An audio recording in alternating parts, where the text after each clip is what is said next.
പ്രദേശത്താകെ ഈച്ചശല്യം രൂക്ഷമായതോടെ നടത്തിയ അന്വേഷണത്തിനൊടുവിൽ അനധികൃതമായി പ്രവർത്തിക്കുന്ന കോഴി ഫാമിൽ ചത്ത 6000-ഓളം കോഴികളെ വിവിധയിടങ്ങളിൽ അശാസ്ത്രീയമായി കുഴിച്ചിട്ട നിലയിൽ കണ്ടെത്തി. പഞ്ചായത്ത് പ്രസിഡന്റിന്റെ നേതൃത്വത്തിൽ പോലീസിന്റെ സാന്നിധ്യത്തിൽ കുഴിച്ചിട്ട കോഴികളെ പുറത്തെടുത്ത് ശാസ്ത്രീയമായി സംസ്കരിക്കാൻ നിർദ്ദേശം നൽകി. ഫാം അടച്ചുപൂട്ടാനും നിർദ്ദേശം നൽകിയിട്ടുണ്ട്. നടപടികൾക്കു ശേഷം FIR ഇട്ട് പിഴ ചുമത്തുമെന്നും പഞ്ചായത്ത് പ്രസിഡന്റ് അറിയിച്ചു. കാട്ടാക്കട ഗ്രാമപഞ്ചായത്ത് പ്രദേശത്തെ കുരുതങ്കോട് സ്കൂളിന് സമീപം ക്ഷേത്രത്തിനടുത്ത് 7 ഏക്കറോളം വ്യാപിച്ചു കിടക്കുന്ന സ്ഥലത്ത് പൂന്തോട്ടം എസ്റ്റേറ്റ് അനധികൃതമായി കോഴി ഫാം പ്രവർത്തിക്കുന്നത്. ഇതിന്റെ സമീപ പ്രദേശത്ത് കഴിഞ്ഞ ഒരാഴ്ചയിലേറെയായി ഈച്ചശല്യം രൂക്ഷമാണ്. പരാതിയെ തുടർന്ന് പഞ്ചായത്ത് ആരോഗ്യ വകുപ്പ് പ്രദേശത്ത് വിവിധയിടങ്ങളിൽ പരിശോധന നടത്തുകയും ഈ കോഴി ഫാമിലും പരിശോധന നടത്തിയെന്നാൽ ഇവിടെ ചില കോഴികളെ ചത്ത നിലയിൽ കണ്ടെത്തുകയും ചെയ്തിരുന്നു. ഇതിന്റെ അടിസ്ഥാനത്തിൽ നോട്ടീസും നൽകി. എന്നാൽ ഈച്ചയുടെ ഉറവിടം കണ്ടെത്താനായില്ല. തുടർന്ന് വ്യാപക പരിശോധനയിലാണ് കോഴി ഫാമിൽ നിന്ന് തന്നെയാണ് ഈച്ച വരുന്നതെന്ന് കണ്ടെത്തി. പഞ്ചായത്ത് അംഗം സുദർശനൻ അറിയിച്ചതനുസരിച്ച് പഞ്ചായത്ത് പ്രസിഡന്റ് VJ സുനിത സ്ഥലത്തെത്തി പോലീസിന്റെ സാന്നിധ്യത്തിൽ ഫാമിൽ നടത്തിയ പരിശോധനയിൽ 6000-ഓളം കോഴികളെ വിവിധ ഭാഗങ്ങളിൽ കുഴിച്ചിട്ടിരിക്കുകയാണെന്ന് കണ്ടെത്തി. ഡ്രൈനേജ് പോകാൻ സൗകര്യമൊരുക്കിയിടുന്നിടത്ത് മാൻഹോളിലാണ് ചത്ത കോഴികളെ എല്ലാം നിറച്ചിരുന്നത്. കൂടാതെ സമീപത്ത് ചവറും ചത്ത കോഴികളെയും കുഴിച്ചിട്ട് കത്തിക്കുന്നതും കണ്ടെത്തി. എന്നാൽ ഇത് അശാസ്ത്രീയമായ രീതിയിലാണെന്നും ഇതിനാലാണ് ഈച്ചശല്യം രൂക്ഷമാകുന്നതെന്നും ആരോഗ്യവകുപ്പും പഞ്ചായത്ത് പ്രസിഡന്റും പറഞ്ഞു.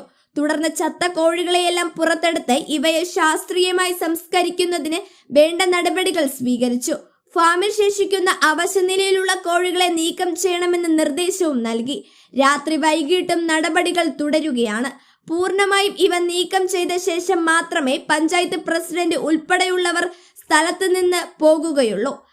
അതേസമയം വെള്ളിയാഴ്ച നിയമപരമായി FIR ഇട്ട് അനധികൃതമായി പ്രവർത്തിക്കുന്ന ഫാം നടപടിയെടുക്കുമെന്നും നാട്ടുകാർക്കും ആരോഗ്യ പ്രശ്നം ഉണ്ടാകുന്ന രീതിയിൽ പ്രവർത്തിച്ചിരുന്നതെന്നും ഉടമയ്ക്കെതിരെ നടപടി സ്വീകരിക്കുമെന്നും പിഴ ചുമത്തുമെന്നും പഞ്ചായത്ത് പ്രസിഡന്റ് VJ സുനിത അറിയിച്ചു. പഞ്ചായത്തിൽ വിവിധയിടങ്ങളിൽ ഇനിയും കർശന പരിശോധന ഉണ്ടാകുമെന്നും ലൈസൻസ് ഇല്ലാതെയും അനധികൃതമായി പ്രവർത്തിക്കുന്നതുമായ ഫാമുകൾ ഉൾപ്പെടെ പരിശോധന നടത്തി നടപടി സ്വീകരിക്കുമെന്നും പഞ്ചായത്ത് പ്രസിഡന്റ് സുനിത പറഞ്ഞു. കാട്ടാക്കട പഞ്ചായത്തിലെ കുരുതങ്കോടാണ് നമ്മളിപ്പോൾ ഉള്ളത്. ഈ കുരുതങ്കോട് ഭാഗത്ത് നിന്ന് കുറേ ആൾക്കാർ ഒരു 3:30 എന്നെ വിളിക്കുകയാണുണ്ടായത്. ഞാനിവിടെ വരുമ്പോൾ അവർക്ക് അസഹനീയമായ ഒരു സ്മെല്ല് ഇവിടെ വരികയും അവർക്കിവിടെ പൊതുവായി ഭയങ്കര ഈച്ചശല്യം ഉണ്ടാകുന്നു എന്നുള്ളൊരു അഭിപ്രായം എന്നോട് പറയുകയുണ്ടായി. അപ്പോൾ ഇവിടെ ഈ സ്ഥലം കേന്ദ്രീകരിച്ചൊരു കോഴി ഫാമുണ്ട്. അങ്ങനെ കുറേ ആൾക്കാരെയും ചേർത്ത് ഞങ്ങൾ ഈ കോഴി ഫാമിലേക്ക് വന്ന് ഇവിടെ നോക്കിയപ്പോൾ ഇവിടെ ഈ ഒരു 10-12 ദിവസം കൊണ്ട് പിന്നീടാണ് ഞങ്ങൾ അറിഞ്ഞത് 10-12 ദിവസം ഇത്രയും അധികം കോഴികൾ ഇവിടെ ചത്തിട്ടുണ്ടെന്നുള്ളത്. അവരുടെ കണക്കനുസരിച്ച് തന്നെ ഒരു 5000-ഓളം കോഴികൾ ചത്ത് ഒരു ശാസ്ത്രീയമായ രീതിയിലല്ലാതെ ഇവിടെ കുഴികളിൽ നിക്ഷേപിച്ചിരിക്കുന്ന ഒരു അവസ്ഥ കാണുകയുണ്ടായി. അതുപോലെ ഞാനിവിടെ വരുമ്പോൾ ഒരു കുഴിയിൽ കുറേ ചത്ത കോഴികളെ ഇട്ട് കരിയിലയും ഓലയൊക്കെ വെട്ടിയിട്ട് കത്തിച്ചുകൊണ്ടിരിക്കുന്ന ഒരു അവസ്ഥയാണ് കാണാൻ കഴിഞ്ഞത്. പിന്നെ ഞാനും നാട്ടുകാരും നമ്മളെല്ലാവരും ചേർന്ന് ഇവിടെ പരിശോധിക്കുമ്പോൾ പല സ്ഥലങ്ങളിലായിട്ട് ഇതുപോലെ കുഴികളിൽ വേസ്റ്റ് ഇടാൻ വേണ്ടി എടുത്തിരിക്കുന്ന വേസ്റ്റ് കുഴികളിൽ ചെറിയൊരു ഹോളുണ്ടാക്കി ആ ഹോളിനകത്ത് ഈ ചത്ത കോഴികളെ ഡംപ് ചെയ്തിട്ട് വീണ്ടും അതിനെ അടച്ചു വയ്ക്കും, വീണ്ടും തുറക്കും, വീണ്ടും ചത്ത കോഴികൾ അതിനകത്ത് ഇടുന്നു. അപ്പോൾ ഇത് തുറക്കുന്ന സമയത്താണ് ഇതിനകത്ത് നിന്ന് ഇത്രയധികം ഈച്ചകൾ ഈ പ്രദേശത്തേക്ക് വ്യാപിക്കേണ്ടായത്.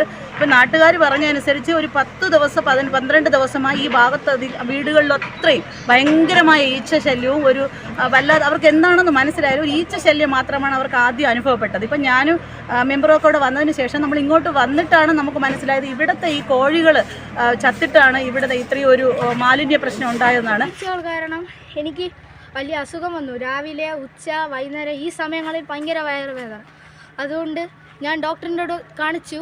ഡോക്ടർ പറഞ്ഞ് സ്കാൻ ചെയ്ത് നോക്കണമെന്ന്. അപ്പം ആദ്യം നമ്മൾ ആശുപത്രിയിൽ പോയി ഈ ഇഞ്ചക്ഷൻ എടുത്ത് ബ്ലഡ് ടെസ്റ്റ് ചെയ്തെടുത്തു. നാളെയാണ് റിസൾട്ട് വരണത്.